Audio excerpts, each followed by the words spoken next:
নমস্কার। Ramakrishna TV YouTube চ্যানেলের পক্ষ থেকে সকল মা বাবা দাদু দিদা ঠাকুমা ঠাকুর দাদা দাদা দিদি ছোট ছোট ভাই বোনদের জানাই অনেক অনেক ভালোবাসা প্রীতি ও আন্তরিক শুভেচ্ছা। সবাই ভালো আছেন, ভালো থাকবেন। আমি আবারও চলে এসেছি শ্রী শ্রী রামকৃষ্ণ মিশনের স্বামী লোকেশ্বরানন্দ মহারাজজির সম্পাদিত শতরূপে সারদা সম্পর্কে আলোচনা করতে, এবং আমরা আলোচনায় আছি স্বামী প্রজ্ঞানানন্দ মহারাজজির কথায় জ্ঞানদায়িনী। এবং আজ আমরা আলোচনা করব তার তৃতীয় পর্বের তৃতীয় ভাগ। এবং একটি কথা বলবো, যারা যারা আমার শতরূপে সারদা সম্পর্কে আলোচনার ভিডিওগুলি দেখা মিস করেছেন, অবশ্যই আপনারা আমার রামাকৃষ্ণা টিভি ইউটিউব চ্যানেলের প্লে লিস্টে আসবেন। শতরূপে সারদা নামক প্লে লিস্টে গিয়ে আপনারা আগের ভিডিও বা এপিসোডগুলো দেখে নিতে পারবেন। তো চলুন আজকের আলোচনা শুরু করা যাক। শ্রী রামকৃষ্ণ মহাসমাধির পূর্বে জগতের মানুষের দায়িত্ব শ্রী মায়ের হাতে দিয়ে বলেছিলেন, অর্থাৎ তিনি নিজে আর কি করেছে, তোমাকে এর অনেক বেশি করতে হবে। শ্রীমা পরবর্তীকালে ঠাকুরের নির্দেশ মতো সেই অনেক বেশি কাজ করেছেন পরম যত্নে নিপুণভাবে। সেই অলৌকিক কৃপা বিতরণের কালে মা একবার বলেছিলেন, তিনি শ্রী রামকৃষ্ণ, মানে ঠাকুর শ্রী রামকৃষ্ণকে বলছেন, তিনি নিয়েছেন সব বাছা বাছা ছেলে কটি, তা আবার এখানে মন্ত্র টিপে ওখানে মন্ত্র টিপে, আর আমার কাছে ঠেলে দিয়েছেন একেবারে সব পিঁপড়ের সার। মানদা শঙ্কর দাশগুপ্ত লিখেছেন, এই পিঁপড়ের সারের জন্যই মায়ের দয়ার শেষ বা চিন্তার অবধি ছিল না। ইহারা কেউ ঈশ্বর কোটিও না বা অন্য কোনো দিব্য গুণেও বিভূষিত নয়, অতি সাধারণ মানুষ, সাধারণ দোষ গুণ পাপ পুণ্যের অধীন। কিন্তু তাহারা যখন আসিয়াছে, মা দুহাত বাড়াইয়া গ্রহণ করিয়াছেন, যদি একটু ভালো দেখিয়াছেন। তিনি যার পরনায় আনন্দিত হইয়াছেন, অনেক সময় পরিচয় লওয়া বা একটি কথা পর্যন্ত জিজ্ঞাসা করা আবশ্যক মনে করেন নাই। এমনকি যখন অতি অযোগ্য লোক সকল তাহার নিকট আসিয়াছে, তিনি অধিকাংশের ক্ষেত্রেই শুধু দয়ার বশবর্তী হইয়া তাহাদেরও দীক্ষা দিয়েছেন। অতি অল্প ক্ষেত্রেই কাহাকেও ফিরাইবার ইচ্ছা করিয়াছেন। কিন্তু তাহারও অধিকাংশ স্থলে একটু কাদা কাটিতেই তিনি হার মানিয়া দীক্ষা দিয়েছেন। একদিন জয়রামবাটিতে 3 জন ভক্ত স্বামী ব্রহ্মানন্দের চিঠি নিয়ে দীক্ষার জন্য মায়ের কাছে উপস্থিত হন।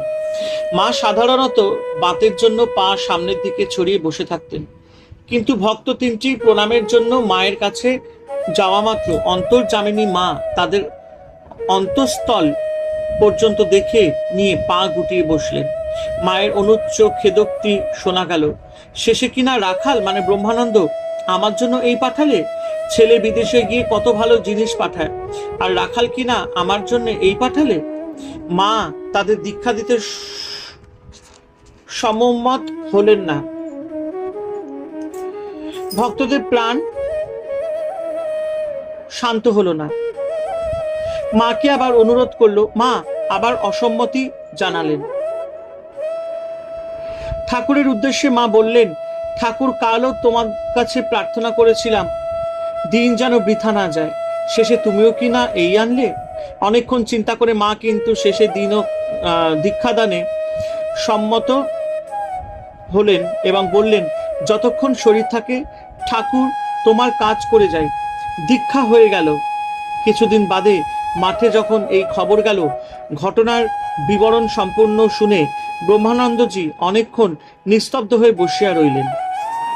আর প্রেমানন্দজি একটি গভীর নিঃশ্বাস ফেলে আবেগে বলে উঠলেন, কৃপা কৃপা, এই মহিমাময় কৃপা দ্বারাই মা আমাদের রক্ষা করছেন সর্বক্ষণ। কি বিশ্ব তিনি নিজে গ্রহণ করলেন তা আমরা ভাষায় প্রকাশ করতে পারি না। যদি এই বিষ আমরা গ্রহণ করতুম তো জ্বলে পুড়ে ছাই হয়ে যেত। বিরল কোনদিন যদি মায়ের কাছে একটু ভক্ত না আসতো, তাহলে দেখা যেত এক অদ্ভুত দৃশ্য। মা অস্থিরভাবে ঘর বার করছেন আর আকুলভাবে ঠাকুরকে বলছেন, আজও দিনটা বৃথাই গেল, একজনও তো এলো না। তুমি না বলেছিলে তোমাকে নিত্যই কিছু না কিছু করতে হবে? কই ঠাকুর, আজকের দিনটা কি বৃথা যাবে?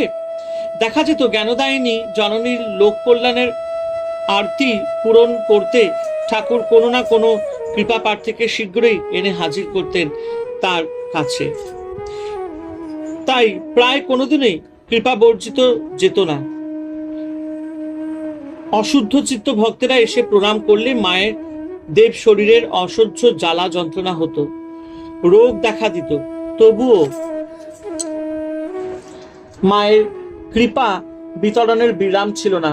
কেউ নিষেধ করলে বলতেন, কেন গো, ঠাকুর কি খালি রসগোল্লা খেতেই এসেছিলেন? পাপি তাপি সবারই জন্য ঠাকুর পতিত পাবন শ্রীরামকৃষ্ণ। মা জানতেন তিনি ঠাকুরের লীলা সঙ্গিনী, তার জীবনব্রত সেই পতিতধারিণী, মাফ করবেন, পতিতধারিণী তিনি। মা তাই বললেন বা বলতেন, ভালো ছেলের মা তো সকলেই হতে পারে, মন্দটি কে নয়। বলতেন, আমরা তো ওই জন্যই এসেছি, আমরা যদি পাপ তাপ না নেব, হজম না করব, তবে কে করবে? পাপি তাপিতের ভার আর কারা সহ্য করবে?